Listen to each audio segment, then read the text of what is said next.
Hello everyone, कैसे हैं आप सब। आई होप आप सब बढ़िया होंगे। तो आज इसमें कक्षा 12वीं वालों का हिंदी का सेट सी का संपूर्ण उत्तर दिखाऊंगा। पूरा का पूरा उत्तर आप सबके सामने प्रस्तुत है। ठीक है, तो वीडियो को अंत तक देखिएगा। अगर आपने अभी तक हमारे यूट्यूब चैनल को सब्सक्राइब नहीं किया तो ज़रूर कर लीजिएगा और टेलीग्राम चैनल में ज्वाइन कर लीजिएगा। ठीक है, और वीडियो को लाइक करके कमेंट बॉक्स में अगर आपको वीडियो अच्छी लगे तो नाइस जरूर लिखिएगा। ठीक है, चलिए यहाँ पे प्रश्न क्रमांक 1 का उत्तर देखते हैं। और आपको अगली वीडियो किसकी चाहिए ये भी हमें कमेंट बॉक्स में बताइएगा, ताकि हम आपके लिए अगली वीडियो प्रस्तुत कर सकें। ठीक है, तो यहाँ पे आप लोग प्रश्न क्रमांक 1 देख पा रहे होंगे। ठीक है, क्या देख पा रहे होंगे, प्रश्न क्रमांक 1, जिसमें आपका रहता है सही विकल्प चुनकर लिखिए। तो यहाँ पे पहला जो है वो हो जाएगा निशा निमंत्रण। ठीक है, आप अपने पेपर में टिक लगा लीजिएगा, निशा निमंत्रण। दूसरा आपका क्या है, दूसरा हो जाएगा शोक। ठीक है, शोक हो जाएगा। तीसरी हो जाएगा स्मृति की रेखाएं, दा नंबर आपका। ठीक है, चौथे का जो है वो आ नंबर हो जाएगा स्वास्तिक चिन्ह। जो पांचवा है आपका वो बी हो जाएगा जैसलमेर। ठीक है, और जो आपका छठवा है उसका हो जाएगा विश्रव्य काव्य। ठीक है, श्रव्य काव्य। ठीक है, चलिए आप लोग श्रव्य प्रश्न क्रमांक 2 का उत्तर देख लेते हैं आपके सामने। तो यहाँ पे आप लोग प्रश्न क्रमांक 10 का उत्तर देख पा रहे होंगे। पहला जो है वो आपका हो जाएगा 6, दूसरा प्रगतिवाद, तीसरा अर्धसम मात्रिक छंद, चौथा कहानी, पांचवा संयुक्त, छठवा मराठी, सातवां विचार परक। ठीक है, प्रश्न क्रमांक आपका 3 क्या कह रहा है, हरिवंश राय बच्चन जो है वो हालावाद के प्रवर्तक हैं। ठीक है, हालावाद हो जाएगा उनका। उपमेय की जो उपमान से जो क्षमता है वो हो जाएगा व्यतिरेक अलंकार। कौन सा जगह, व्यतिरेक अलंकार। ठीक है, तुषारपात ओले बरसना ही तुषारपात कहलाता है। जो सीरीज के फूल है उसके रचयिता जो है हजारी प्रसाद द्विवेदी जी हैं। सम हाउ इम्परर, तो ये सुधर बाबू। ठीक है, रेडियो नाटक की अवधि जो है बच्चों ये सही जोड़ी है। अगर आप को इसमें थोड़ा डाउट हो सकता है, अगर आपको कहीं भी ऑप्शन 15 से 30 मिनट दिखे तो आप लोग उस पर टिक कर लीजिएगा। ठीक है, अब इसमें थोड़ा डाउट था, ठीक है, इसलिए हमने नहीं लिखा है। चलिए आपका प्रश्न क्रमांक 4 का उत्तर देख लोगे। तो प्रश्न क्रमांक 4 का पहला जो है, प्रश्न क्रमांक 4 का पहला हो जाएगा कविता का। क्या हो जाएगा, कविता का। ठीक है, आप अपने पेपर में या फिर कॉपी में टिक कर लीजिएगा कविता का। दूसरा भ्रांतिमान अलंकार। ठीक है, भ्रांतिमान आप लोग लिखते भी चलिएगा। तीसरा क्या हो जाएगा, महादेवी वर्मा जी, महादेवी वर्मा जी। ठीक है, चौथा फणीश्वर नाथ रेणु। क्या हो जाएगा, फणीश्वर नाथ रेणु। पांचवा जो है फट कपट बार बार नहीं चलता। ठीक है, ये हो जाएगा आपका उत्तर। छठवा जो है पाठशाला जाने के लिए। ठीक है, पाठशाला जाने के लिए। सातवां जो है पहला हो जाएगा दैनिक भास्कर, दैनिक जागरण। ठीक है, चलिए प्रश्न क्रमांक 5 की ओर हम बढ़ते हैं। यहाँ पे आप लोग प्रश्न क्रमांक 5 देख पा रहे होंगे। सत्य सत्य का चयन कीजिए। ठीक है, तो आपका जो पहला हो जाएगा वो एकदम 100% सत्य हो जाएगा। तो आप अपने जो पेपर है उसमें टिक लगा लीजिएगा सत्य। दूसरा क्या हो जाएगा, असत्य, आपका असत्य हो जाएगा। तीसरा भी सत्य है, आपका राइट आंसर है। चौथा भी आपका जो है वो राइट आंसर है, सत्य है। पांचवा आपका जो है वो फेल है, गलत है। और जो छठवा है वो भी आपका राइट आंसर है। ठीक है, तो आपका जो पहला है और तीसरा चौथा और छठवा वो सत्य है। बाकी आप लोग जो दूसरा और पांचवा में असत्य लगाइएगा, बाकी सब में सत्य। ठीक है, इतनी आप लोग ट्रिक याद कर लीजिएगा, दूसरा और पांचवा। ठीक है, चलिए आपका प्रश्न क्रमांक 6 की ओर बढ़ते हैं। तो यहाँ पे आपसे क्या पूछा था, दो छायावादी कवियों के नाम एवं उनकी एक एक रचना लिखिए। तो दो छायावादी कवियों के नाम एवं उनकी रचना एक एक निम्नलिखित है। पहला नाम क्या है कवि का, जयशंकर प्रसाद। जयशंकर प्रसाद की रचना क्या है, कमायनी, लहर, आंसू व झरना। ठीक है, आंसू व झरना। दूसरा क्या है, सुमित्रा नंदन पंत। सुमित्रा नंदन पंत की जो रचना है पल्लव, ग्रंथि, गुंजन, वीणा। ठीक है, इतना ही, एक ही आपको लिखना है। इसमें अगर बहुत सारा लिखा है तो बहुत सारा नहीं लिखना है। सूर्यकांत त्रिपाठी निराला की जो है परिमल, अड़िमा, अनामिका, तुलसीदास जो है इनकी रचना है। ठीक है, चलिए प्रश्न क्रमांक आपका 7 देख लेते हैं। छोटे चौकेर खेत को कागज का पन्ना कहने में यही अर्थ निहित है कि कवि ने कवि कर्म को खेत में बीज बोने की तरह माना है। इसके माध्यम से कवि बताना चाहता है कि कविता रचना सरल कार्य नहीं है। जिस प्रकार खेत में बीज बोने से लेकर फसल काटने तक काफ़ी मेहनत करनी पड़ती है, उसी प्रकार कविता रचने के लिए अनेक प्रकार के कर्म करने पड़ते हैं। ठीक है, चलिए प्रश्न क्रमांक आपका 8 का उत्तर देख लेते हैं। यहाँ पे आप लोग प्रश्न क्रमांक 8 देख पा रहे होंगे। संचारी भाव तथा स्थायी भाव में अंतर, हमने उल्टा बोल दिया। ठीक है, स्थायी भाव तथा संचारी भाव में 2 अंतर लिखना है। पहला क्या है, स्थायी भावों की जो संख्या है वो कितनी है, 10 है, 10 है। जो संचारी भावों की जो संख्या है वो 33 है। कितनी है, 33। दूसरा क्या है, एक रस का जो एक अस्थायी भाव होता है और एक रस में कई संचारी भाव होते हैं। ये संचारी भाव के अंग नहीं है। जो अस्थाई भाव है वो संचारी भाव के अंग नहीं है। अब अस्थाई जाते जाते रहते हैं, ठीक है। तो आपको केवल दो ही लिखना है, तो आप पहला और दूसरा लिख लीजिएगा, ठीक है, पहला और दूसरा। चलिए यहाँ पे प्रश्न क्रमांक आपका 9 देखते हैं। दो वाणिज्य छंदों के नाम और एक छंद का उदाहरण लिखिए। तो यहाँ पे ये कवित है, ठीक है, ये वाला सही है आपका, कवित आप लोग लिखेंगे। यहाँ पे थोड़ा मिस्टेक हो गई है, मिसप्रिंट हो जाता है बच्चों, आदमी सही होता है, ठीक है। तो यहाँ पे ये छोटा ता है, ठीक है। कवित छंद और सवैया छंद, तो कवित और कवित सवैया छंद का उदाहरण भी एक एक लिखने के लिए बोला है। तो चलिए हम आगे देख लेते हैं इसका उदाहरण। तो यहाँ पे आप लोग उदाहरण देख पा रहे होंगे। भेज मन भावन का उद्धव के आवन की, सुधि ब्रज गावन में पावन, जवै लागी कह रत्नाकर गुवालिन की, झोरी झोरी दौरी दौरी नंद पौरी आवल, तवै लागी उजकी उजकी पद कंजन के पंजन पे, पेकी पेकी पाती छाती दोनी छावे लगी, हमको लिख्यो है कहाँ, हमको लिख्यो है कहाँ, हमको लिख्यो है कहाँ, कहन सब लागी। ठीक है, प्रश्न क्रमांक 10 का आपका उत्तर देख लेते हैं। दो कहानीकारों के नाम एवं उनकी एक एक रचना लिखिए। तो दो कहानीकार कौन कौन से हैं? पहला है शिव प्रसाद सितारे हिंद, ठीक है, ये कहानीकार है। इनकी कहानी का है राजा भोज का सपना, ठीक है। और जयशंकर प्रसाद की कहानी क्या है? आकाशदीप पुष्कर ममता आंधी। जैनेन्द्र कुमार की क्या है? जानवी पजेब नीलम देश की राज, ठीक है। फणीश्वर नाथ रेणु की ठेस संबदिया। यशपाल की पर्दा मकरील फूलों का कुर्ता, ठीक है। प्रश्न क्रमांक आपका जो 11 है वो क्या कह रहा है कि बाजारूपन से क्या आशय है? तो बाजारूपन से तात्पर्य है कि बाजार की चकाचौंध में खो जाना, केवल बाजार पर ही निर्भर रहना। वे व्यक्ति ऐसे बाजार को सार्थकता प्रदान करते हैं जो हर वह सपना, ठीक है, जो हर वह सामान खरीद लेते हैं जिनकी उन्हें ज़रूरत भी नहीं होती। वे फिजूल में सामान खरीदते रहते हैं, अर्थात वे अपना धन और समय नष्ट करते रहते हैं। लेकिन लेखक कहता है कि बाजार की सार्थकता तो केवल ज़रूरत के सामान खरीदने में ही है, तभी हमें लाभ होगा। प्रश्न का आपका 12 यहाँ पे देख पा रहे होंगे।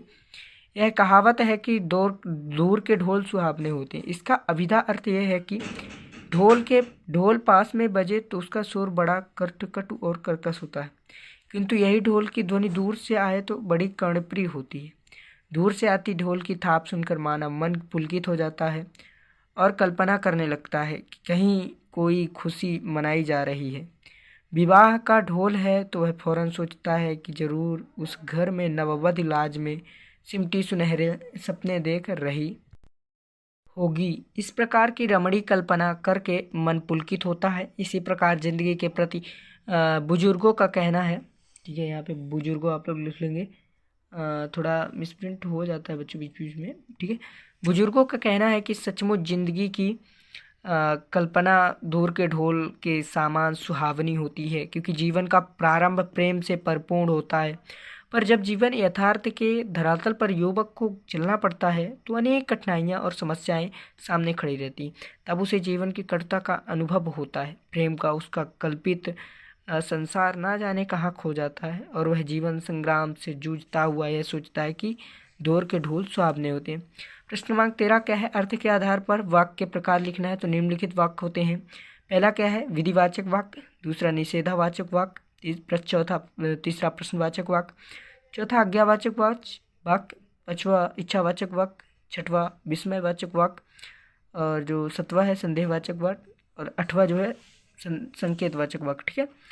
अब जो प्रश्न का आपका जो 14 है वो शीर्षक का तात्पर्य क्या है? जूझ का अर्थ है युद्ध, लड़ाई, युद्ध या लड़ाई।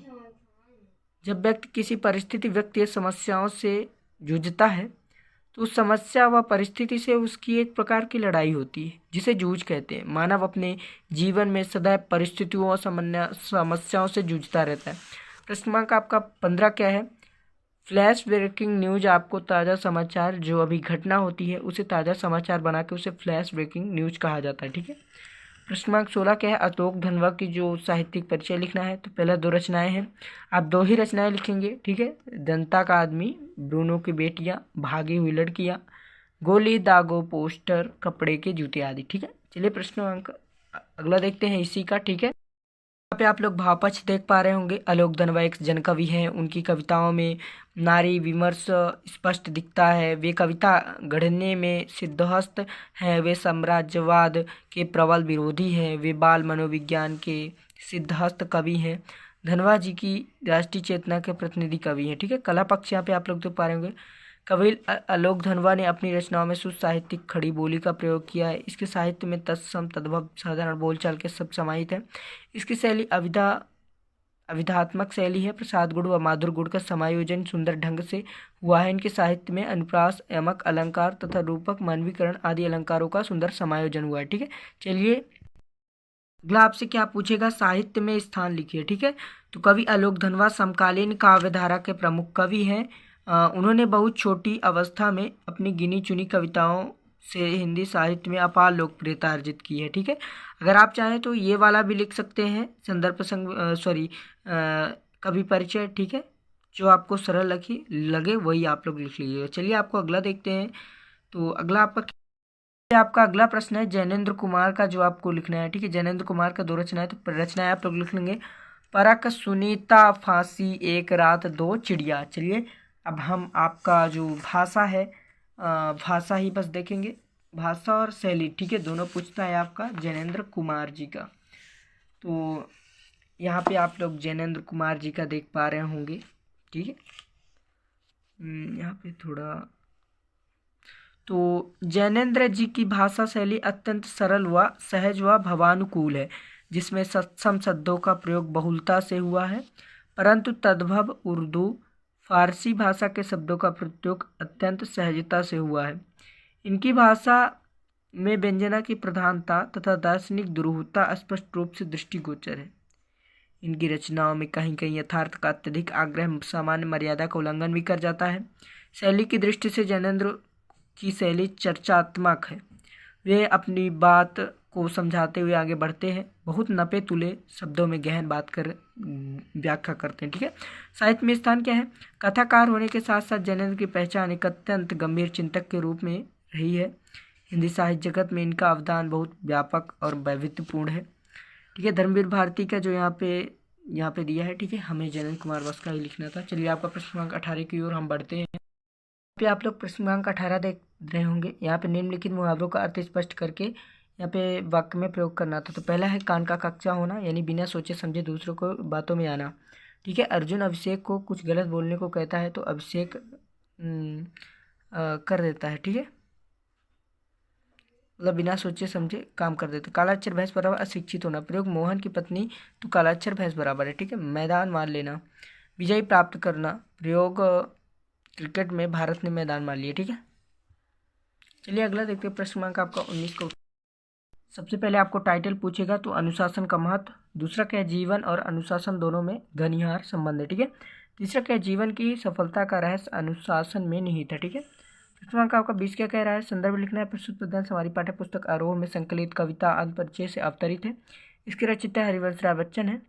प्रश्न क्या है, प्रस्तुत पद्यांश में हरिवंश राय बच्चन जी ने अपने आत्म परिचय का सजीव चित्रण किया है।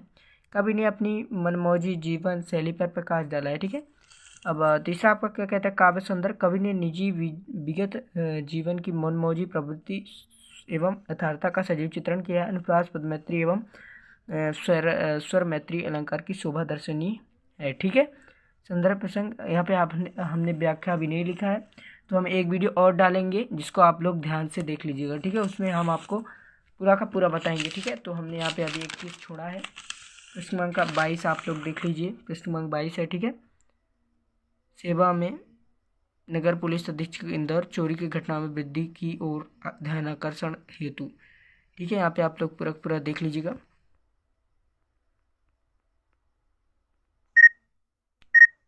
ठीक है, पूरा का पूरा आप लोग लिख लेंगे, वीडियो रोक कर। ठीक है, देखिए बच्चों, आप लोग का जो इतना बड़ा ऐसे है तो थोड़ा सा इस और भी चला गया है दूसरे पेज में। ठीक है, लेकिन आपको प्रयास यही करना है कि एक ही पेज में पूरा हो जाए। ठीक है, थोड़ा छोटी छोटी आप लोग लिखिएगा।